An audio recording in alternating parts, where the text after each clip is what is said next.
am Justice and I will be reading The Night Circus. The large gate traps it in a colourless world. Tall tents tower over the land, each one slightly taller than the other. It arrived without warning, no signs, posters or billboards. But like any other time, word of it spreads. Within hours, everyone in town and neighbouring areas have heard of it. You have never seen a circus quite like this one. Within the large iron gates, everything is either black or white, even remaining ground. On the towering gates, there is a sign that reads, "Opens at nightfall, closes at dawn." Of course, the question, what kind of circus is only open during the night, fills the entire town. But still, as evening falls, there is a decent crowd outside of the colourless world. You're a monsters crowd, as curiosity has taken over you. You have been there for a while, almost an hour, in the cold evening breeze. You think of abandoning your post, but like many others, but you cannot beat the urge to see what is inside. Suddenly, a popping sound breaks the silence, as a warm caramel smell wafts through the air.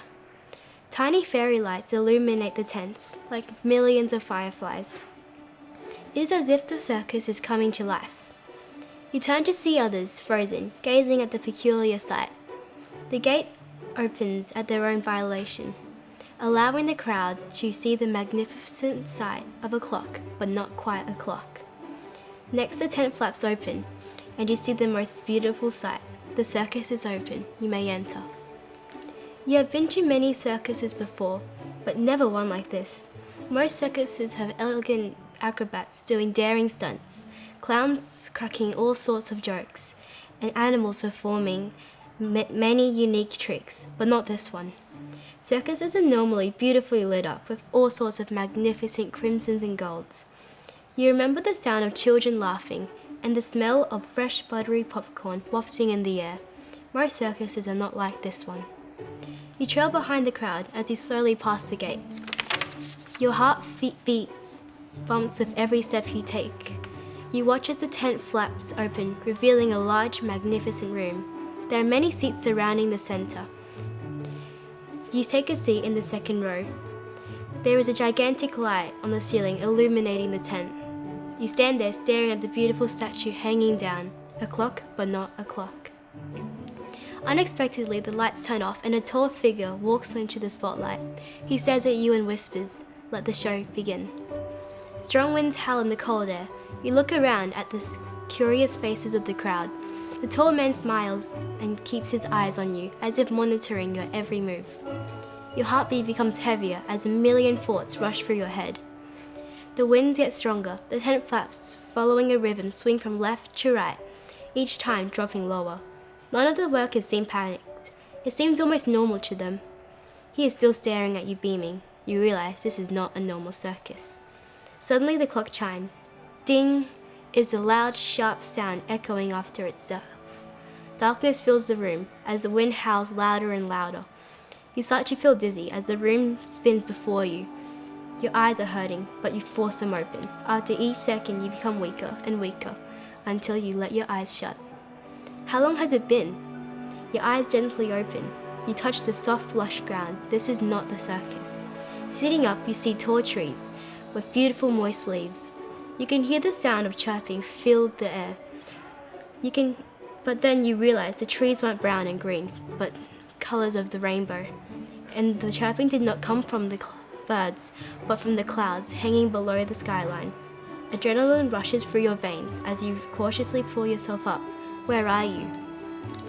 After hours of wandering around, discovering new plants and creatures, you hear a loud, familiar sound fill the vast sky.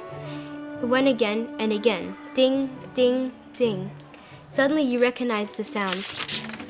It is the clock from the circus. You run after the sound without thinking twice. You stop. You see something in the distance. You walk a bit, then finally you can make out what it is. A clock, but not a clock. A smile spreads across your face as you run towards it. As you get closer, you realize that the clock is giant. You stand there and wonder what to do. What will take you home? And you remember the sign. Opens at midnight, closes at dawn.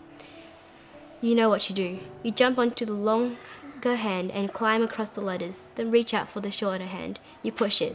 Past 1, 2, 3, 4, then 5. You stop. Nothing happens. Your eyes sting of tears as you lose all hope. Then suddenly one last loud chime fills the air. Ding!